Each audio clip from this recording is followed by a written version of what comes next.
بسم اللہ الرحمن الرحیم۔ اعتکاف کے دوران کیا کرنا جائز اور کیا کرنا جائز نہیں ہے، قرآن و سنت کی روشنی میں دیکھتے ہیں۔ اللہ رب العزت نے قرآن مجید میں اعتکاف میں جس بات پر پابندی لگائی وہ بیوی سے تعلقات ہیں۔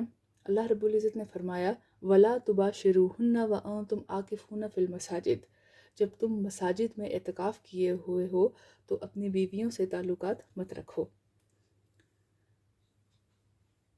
ام المؤمنین حضرت صفیہ رضی اللہ تعالیٰ عنہا بیان کرتی ہیں کہ رسول اللہ صلی اللہ علیہ وآلہ وسلم اعتکاف میں تھے۔ میں رات کے وقت آپ سے ملنے کے لیے آئی اور باتیں کرتی رہی۔ واپس آنے لگی تو آپ صلی اللہ علیہ وآلہ وسلم مجھے گھر تک چھوڑنے کے لیے اٹھ کھڑے ہوئے۔ تو اس سے پتہ چلا کہ بیوی سے یا کوئی ایسا شخص ہے جس سے بہت ضروری ملاقات کرنی ہے تو اس سے ملاقات کی جا سکتی ہے۔ اعتکاف کی جگہ سے تھوڑی دیر کے لیے باہر آیا جا سکتا ہے۔ اب رسول اللہ صلی اللہ علیہ وآلہ وسلم اپنی زوجہ کو گھر تک چھوڑنے کے لیے گئے تو اگر کوئی بہت شدت کی مجبوری ہے تو ایسا کیا جا سکتا ہے، اور اللہ رب العزت اس چیز کو جانتے ہیں۔ اعتکاف میں اپنی ضروری زیب و زینت کی جا سکتی ہے، جیسا کہ حضرت عائشہ رضی اللہ تعالیٰ عنہا فرماتی ہیں کہ آپ صلی اللہ علیہ وآلہ وسلم اعتکاف کی حالت میں مسجد سے حجرہ مبارک کی طرف اپنا سر مبارک جھکاتے تھے اور میں اس میں کنگھی کر دیا کرتی تھی۔ لہٰذا یہ ہے کہ کنگھی کرنا، غسل کرنا، کپڑے چینج کرنا، کاسمیٹکس وغیرہ یوز کرنا یہ سب جائز ہے، اس میں کسی قسم کی کوئی پابندی نہیں ہے۔ اس کے علاوہ مسجد میں رہتے ہوئے جو شخص نماز کی امامت کرانا چاہے وہ امامت کروا سکتا ہے۔ قرآن پڑھنا، پڑھانا، دین کی درس و تدریس، آن لائن قرآن بھی پڑھایا جا سکتا ہے۔ حفظ کرنے والے اپنا سبق سنا بھی سکتے ہیں کسی کو اور اکٹھے بیٹھ کر یاد بھی کر سکتے ہیں، اس میں کوئی حرج نہیں ہے کلاس کی صورت میں۔ موبائل فون یوز کرنے کے بارے میں سوال ہے تو موبائل فون بھی یوز کیا جا سکتا ہے، کیونکہ ہم اکثر ایپ سے قرآن مجید پڑھتے ہیں یا تفسیر یا احادیث وغیرہ۔ اس سلسلے میں اگر آپ نے موبائل کو استعمال کرنا ہے تو ٹھیک ہے، لیکن اس کو سیلف کنٹرول کے ساتھ آپ یوز کریں۔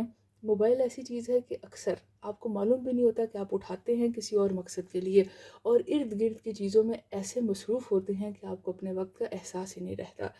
تو اللہ تعالیٰ توفیق دے، موبائل کا آپ استعمال تو کر سکتے ہیں لیکن یہ ہے کہ اس کو احتیاط سے استعمال کریں کہ اس پہ آپ کا فالتو وقت نہ ضائع ہو، کیونکہ آپ نے اپنے آپ کو اللہ کی عبادت کے لیے خاص کیا ہوا ہے۔ اگر کوئی خاتون گھر پہ اعتکاف بیٹھی ہے تو گھر کے کام کاج ضرورت کے تحت کر سکتی ہیں۔ اعتکاف میں کیا کیا جائز نہیں ہے: بیمار پرسی کے لیے جانا، جنازے میں شریک ہونا، بلا عذر اعتکاف کی جگہ سے باہر آنا۔ حضرت عائشہ رضی اللہ تعالیٰ عنہ فرماتی ہیں کہ اعتکاف کرنے والے کے لیے سنت یہ ہے کہ وہ بیمار پرسی کے لیے نہ جائے، جنازے میں بھی نہ شریک ہو، نہ بیوی کو چھوئے، اعتکاف کی جگہ سے ایسے ضروری کام کے بغیر نہ نکلے جس کے بغیر چارہ ہی نہ ہو۔ اعتکاف روزے کے ساتھ ہوتا ہے اور جامع مسجد میں ہوتا ہے۔ پھر اعتکاف کے بارے میں کچھ غیر ساختہ اور خود ساختہ اور غیر شرعی باتیں ہیں۔ وہ کیا ہیں کہ کچھ لوگ سمجھتے ہیں کہ شاید اعتکاف میں ہم سو نہیں سکتے۔ اللہ رب العزت حی القیوم ہے، لا تأخذہ سنۃ ولا نوم، صرف اللہ ہی کی ذات ایسی ہے کہ اللہ رب العزت کو اونگ اور نیند نہیں آتی۔ کوئی بھی شخص کچھ دیر سوئے بغیر نہیں رہ سکتا، 1 دن، 1.5 دن، 2 دن، کتنی دیر وہ اپنے آپ پہ جبر کر لے گا، آخر کار وہ بے بس ہو کر سو جائے گا۔ تو اس لیے بہتر ہے کہ اپنے سونے کے اوقات سنت کے مطابق رکھیں۔ رات عشاء کی نماز ادا کرنے کے فوراً بعد سونے کا بہترین وقت ہے، اگر کوئی تھوڑی سی دیر کے لیے سونا چاہے۔ ساری رات آپ جاگنا چاہیں تب بھی آپ جا کر عبادت کر سکتے ہیں، لیکن اگر آپ رات میں سونا چاہیں تو عشاء کے بعد کا وقت سب سے بہتر ہے، اور آدھی رات کے بعد پھر سحر تک آپ ضرور جاگے رہیں۔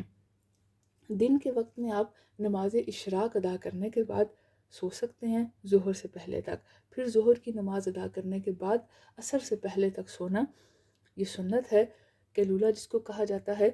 ان اوقات میں آپ سوئیں گے تو آپ کے لیے فائدہ ہے۔ رات کے آخری حصے میں خصوصاً آدھی رات کے بعد باقی سارا وقت آپ اپنی عبادت کے لیے رکھیں۔ اس کے علاوہ کچھ لوگ لکھ کر بات کرتے ہیں، تو ایسا نہیں ہے، ضروری بات چیت کی جا سکتی ہے جیسا کہ رسول اللہ صلی اللہ علیہ وآلہ وسلم نے بھی کی۔ پھر کچھ خواتین ایسی ہوتی ہیں کہ وہ نقاب کر لیتی ہیں، اپنے چہرے کو چھپاتی ہیں. یہ چیز جائز نہیں ہے. حتیٰ کہ اگر گھر میں بھی بیٹھی ہیں تو اپنے گھر والوں سے بھی چہرہ چھپاتی ہیں. یہ چیز خود ساختہ ہے.